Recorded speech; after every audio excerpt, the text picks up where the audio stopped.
Hey, hey, English learners! Welcome back to the English Leap podcast, your cozy place to learn easy English through real-life conversations and slowly level up your life at the same time. I'm Anna. And I'm Jake. And today we are starting with a question that looks innocent, but can turn into a full debate in seconds. Yes, because today's question is simple, very simple. Dangerously simple.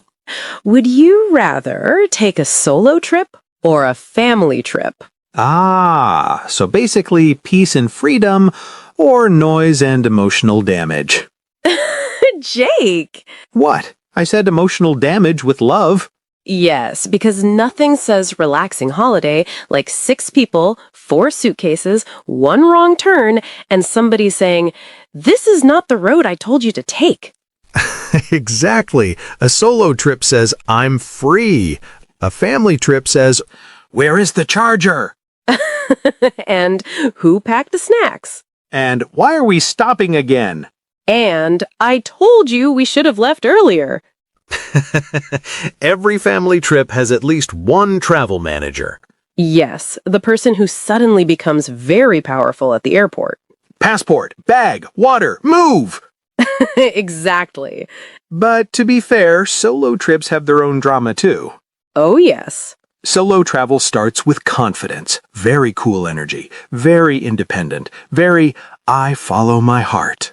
And then 1 hour later, you're standing in front of the wrong platform with low phone battery, pretending not to panic. Yes, freedom is beautiful until Google Maps becomes mysterious. Very mysterious.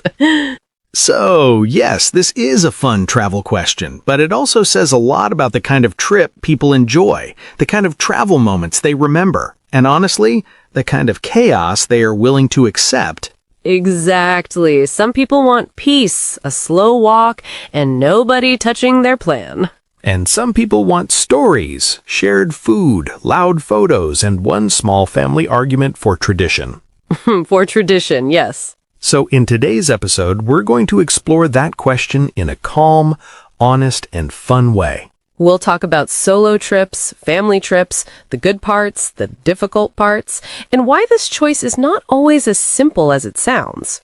And because this is the English Leap podcast, we're doing all of this through English you can really use in real life. This is a B1 to B2 level episode, so the language will be natural, expressive, and a little richer, but still clear and comfortable to follow. Yes, so please do not worry if you do not understand every single word. Just relax, stay with us, and let your English grow naturally as you listen. And near the end, we'll also have a lovely word tour with useful words and expressions from today's episode, so stay with us for that too. And before we jump in, just a quick little invitation. If you enjoy learning English through meaningful and fun conversations like this, please like the episode, subscribe to the channel, and share it with a friend who would enjoy this topic too. And today we also have a simple comment challenge for you. We'd love to know, would you rather take a solo trip or a family trip, and why? You can keep your answer short and simple, or you can tell us a little story. Yes, maybe you choose solo trips because you love freedom. Or maybe you choose family trips because even the stressful parts become funny later. Or maybe your honest answer is, family trip, but not for too many days. Very fair, very human. And when you write your answer, you are not only practicing English, you are also noticing what kind of travel experience feels right for you. And that's a lovely place to begin. You know, Jake, the more I think about it, the harder it becomes to choose. That sounds simple at first, but honestly, it is not simple at all. Yes, it sounds like a fun little travel question, but when you really think about it, it becomes much deeper. Exactly, because a solo trip and a family trip are not just 2 different ways to travel. They give you 2 completely different feelings. Yes, one gives you space, the other gives you people. Nicely said. And I think that is why I often feel torn between the 2. That's a great phrase. If you are torn between 2 things, it means both choices are pulling you. You want both, so choosing feels difficult. Yes, that is exactly how I feel. Sometimes I want peace, quiet, and freedom, but sometimes I want noise, food, stories, and the comfort of being with people I love. So basically, part of you wants to disappear into a beautiful mountain town with a book and coffee, Yes. and the other part wants to sit in a noisy hotel room while 3 family members argue about where to eat. That is strangely accurate. But it is true. I think this question really shows what kind of emotional need you have at that moment in life. Yes, sometimes your heart says, please give me silence, and sometimes it says, please do not leave me alone with my thoughts.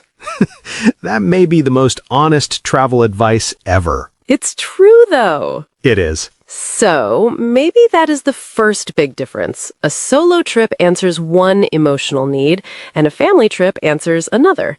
But after that, I think the next difference is very practical. Who controls the day? Yes, that is where everything changes. What I really like about solo travel is that your time becomes completely your own.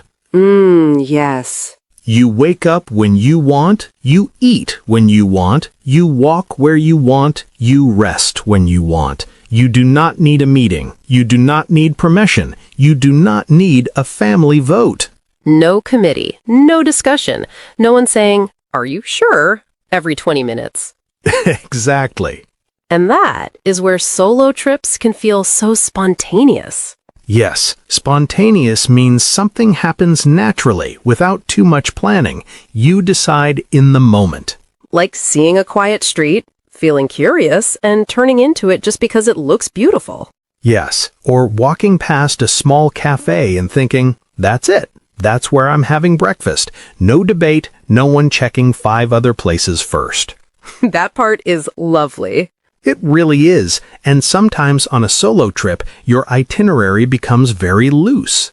Right. An itinerary is your travel plan. It includes where you will go, what you will do, and sometimes even what time you will do it. Some people love a very detailed itinerary. Yes, color-coded, printed, possibly laminated. Exactly, but on a solo trip, you can also have almost no itinerary at all. I actually love that. I once had a day like that when I was traveling. I had one place in mind, but on the way there, I saw a small local market. Then I stopped for tea. Then I ended up sitting near the water for almost an hour doing absolutely nothing. And honestly, that became my favorite part of the day. That sounds beautiful. It was. Nothing dramatic happened, but the day felt like mine, completely mine. Yes, that is the power of solo travel. It gives you ownership of your own rhythm. But at the same time, being free sounds romantic until you remember one thing. Let me guess. If everything is your choice, everything is also your responsibility. Yes, exactly. Suddenly, you are the CEO, the planner, the navigator, and customer support. And sometimes also the confused tourist with 4% battery. Yes, that too. So yes, solo travel gives you freedom, but it also asks something from you. And that leads into another side of it, one that people do not always talk about. I think one of the best things about solo travel is that it builds confidence in a very real way. Yes, not the loud kind of confidence. Not, look at me, I'm fearless. More like quiet confidence. Exactly. Quiet confidence. Because when you travel alone, small problems become your own to solve. Wrong train, delayed bus, hotel confusion, strange directions, menus you do not understand. The classic travel package. Yes. But every time you solve one of those little problems, something changes inside you. You start thinking, oh, I can actually handle more than I thought. Yes, and it is interesting because sometimes the problem itself is not very big, but the feeling after solving it is big. I remember once I got off at the wrong stop in a place I did not know well. For a few minutes, I felt stressed. I looked around and thought, wonderful, very clever, Anna. But then I asked someone for help, found the right way, and in the end, it was fine. And later, that little moment probably felt meaningful. Yes, very meaningful. Not because it was dramatic, but because I did not panic. I handled it. That is what I mean. Solo travel takes away the training wheels a little. Yes, suddenly adult life is standing there saying, "Okay then, show me." Exactly. And I think that is why solo trips can stay with people for a long time. They don't only show you new places, they show you new parts of yourself. Beautifully said. But confidence is only one side of being alone. Because later in the day, especially in the quiet hours, another feeling can appear. Yes, solo travel can be peaceful, but sometimes it can also feel isolating. Right. Isolating means something makes you feel alone in an uncomfortable way. Not peaceful alone, lonely alone. And I think that is an important difference. Yes, because during the day, being alone can feel wonderful. You move at your own pace, you notice things more, the world feels quiet in a good way. But in the evening, the silence can feel different. Exactly. You look around and see families talking, friends laughing, a couple sharing food, and suddenly your table feels a little too quiet. At that point, even the waiter starts to feel emotionally important. That is true. I think solo travel can almost feel cinematic at first. You think, wow, this is peaceful, this is healing, I am having a deep life moment. Yes. And then by the third evening, you are looking at your drink like, well, it's just you and me again. Poor little glass of juice carrying the whole conversation. Exactly. But honestly, I think even that has value, because being alone in that way can teach you something too. It can show you what kind of company you miss, what kind of warmth matters to you. Yes, it can be uncomfortable, but also honest. Very honest. And maybe that is exactly why family trips feel so different. Because with family, you do not usually get silence. You get something else. Yes, you get sound effects. Many sound effects. Family trips are such an interesting mix. They can be sweet, funny, tiring, and chaotic all in one day. Sometimes all in 1 hour. Yes, sometimes before breakfast. I think the biggest truth about family travel is this. It almost always involves compromise. Yes, a compromise is a middle solution. Nobody gets exactly everything they want, but everyone gives a little so the group can move forward. Which sounds mature and lovely in theory. And in reality, it sounds like, okay, today we do your museum, but tomorrow we do my beach. Exactly. And sometimes you have to negotiate even the smallest things. Yes, negotiate means discussing something carefully so people can reach an agreement. In other words, trying to decide where to eat with 6 hungry people. That is not negotiation. That is an international crisis. Honestly, yes. I remember one family trip where we spent so long choosing a restaurant that by the time we finally sat down, everyone was too tired to enjoy the meal. That is such a family trip moment. It really is. One person wants local food, one wants something familiar, one says they are not hungry and then steals food from everyone else. There's always one. Always. But even though that side of family travel can be frustrating, I think it is also strangely human. It shows you how different people move through the world. Yes, and it shows you that travel with people is never just about the place. It's also about relationships. Exactly. A family trip is not pure freedom. It's a social experience. It asks you to live with other people's wishes, energy, habits, and moods. And if you accept that, something deeper starts to appear. Because family travel is not only about dealing with differences, it can also teach you care. I think one of the best things about family trips is that they can make you more considerate. Right. Considerate means thoughtful about other people's needs and feelings. You do not only think about yourself. And that really changes the way you travel. Yes, because on a solo trip, the question is often, what do I feel like doing right now? But on a family trip, the question becomes, what do we need right now? That's such an important difference. Maybe one person is tired. Maybe one person needs food. Maybe an older parent needs to sit down. Maybe a child is excited but exhausted exhausted at the same time. Yes, and that is where you start to cater to other people. Cater to means to provide what someone needs or wants. You adjust things to suit them. And I think that can be a beautiful part of family travel, even if it is not always easy. I agree. I remember a trip where the pace became slower because an older family member could not walk too much. At first, I thought, oh no, we'll miss things. But later, I realized the slower moments became the best ones. We sat longer, we talked more, we noticed more. That's lovely. Yes, the trip stopped being about doing everything. It became about being together. That's such a powerful shift, because sometimes what looks like an inconvenience becomes the very thing that gives the trip heart. Yes, solo travel follows your mood. Family travel trains your heart a little. That is such a beautiful line.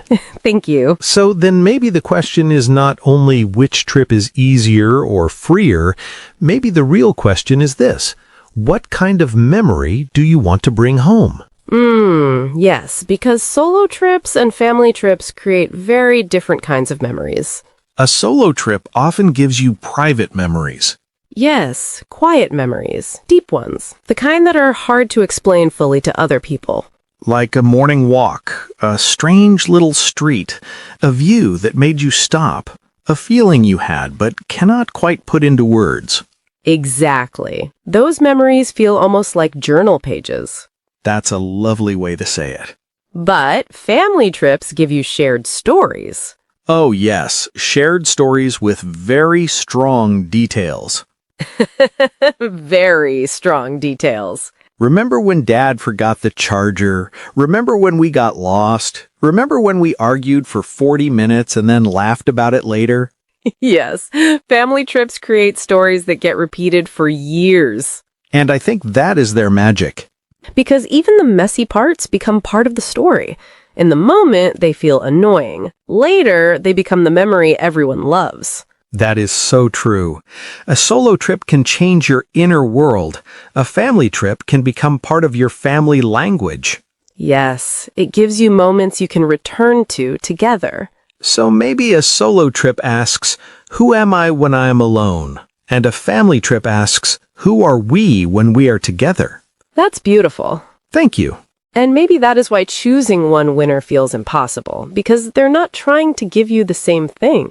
Yes, I really think the best answer depends on what season of life you are in. I agree. Sometimes you need freedom, sometimes you need support, sometimes you need quiet, sometimes you need laughter around you. And maybe the real wisdom is learning when you need which one. Yes, you do not have to choose solo travel forever or family travel forever. Life changes. You change. That is why I like the phrase, strike a balance. Yes, to strike a balance means to find a healthy middle point between two things. And maybe the healthiest travel life is not choosing one side completely. Maybe it is knowing how to make room for both. I love that, because a solo trip can feel like a deep breath. And a family trip can feel like a full dinner table. Yes, one gives you air, the other gives you warmth. And honestly, both matter. So maybe the real question is not which one is better. Maybe the real question is, right now, do I need peace or do I need people?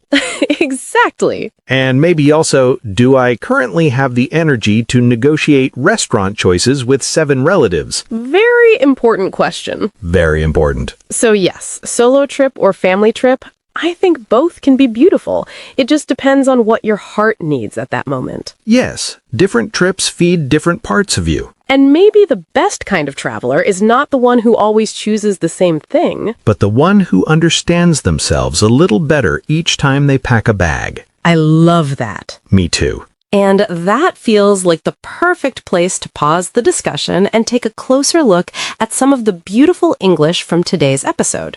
Yes, because we used some really useful words and expressions today, and they are not only good for talking about travel, you can also use them in real life, in conversations, and even when talking about choices, relationships, and daily situations. So let's slow it down together and step into today's word tour. First, a very useful word for finding a middle ground. Compromise. Compromise means a middle solution where both sides give up a little, so they can agree. It is not exactly what one person wants and not exactly what the other person wants, but it works for both. For example, we made a compromise and spent one day sightseeing and one day relaxing by the beach. Or, on family trips, people often need to compromise about food, timing, and activities. Repeat, compromise. Compromise. Next, a lovely travel word, spontaneous. Spontaneous means something happens naturally, without too much planning. It is done in the moment because it feels right at that time.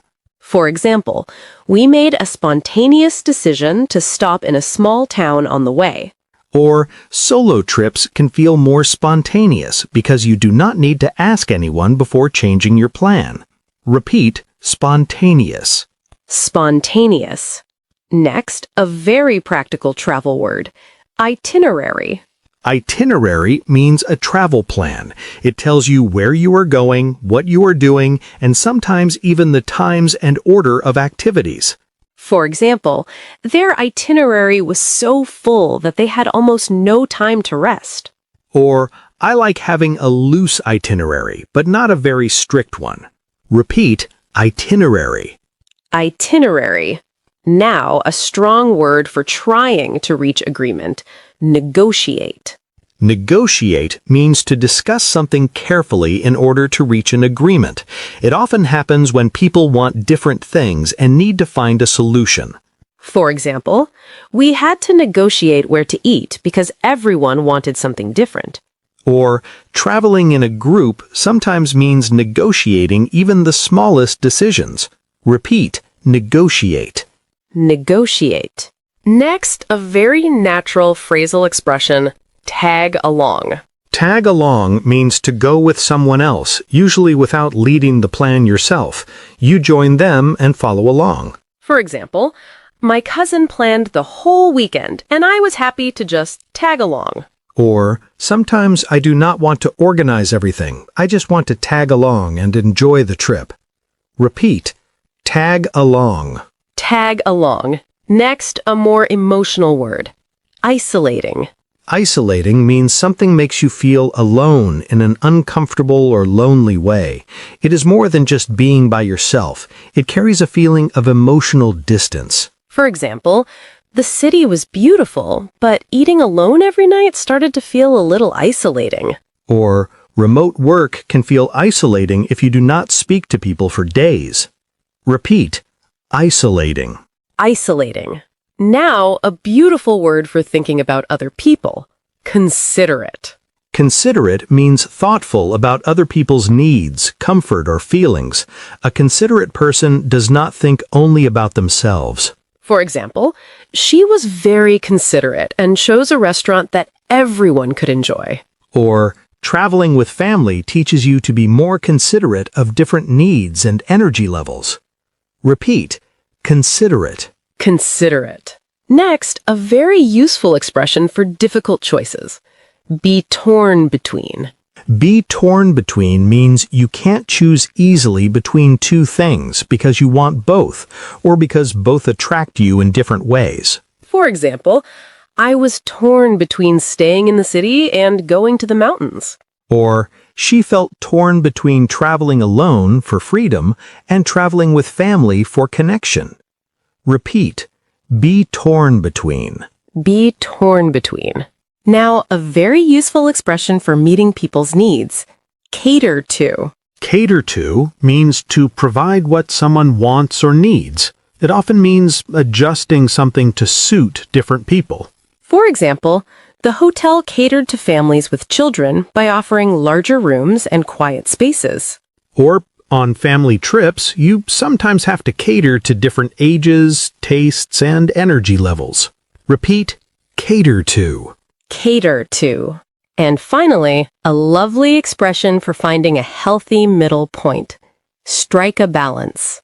Strike a balance means to find the right mix between two different things, so neither side becomes too much. For example, we tried to strike a balance between sightseeing and rest. Or, in life, we often need to strike a balance between freedom and togetherness. Repeat, strike a balance. Strike a balance. And honestly, that feels like a beautiful final thought for today's episode. Yes, because maybe the answer is not always solo trip or family trip forever. But understanding what you need at this moment in your life. Sometimes you need space, sometimes you need people, and sometimes you just need a trip where nobody is arguing about directions. Very true. So we hope today's conversation gave you some useful English, some fresh ideas, and maybe even a little travel inspiration too. And do not forget our comment challenge. We'd still love to know, would you rather take a solo trip or a family trip, and why? This is Anna. And this is Jake. And you have been listening to the English Leap podcast. Bye!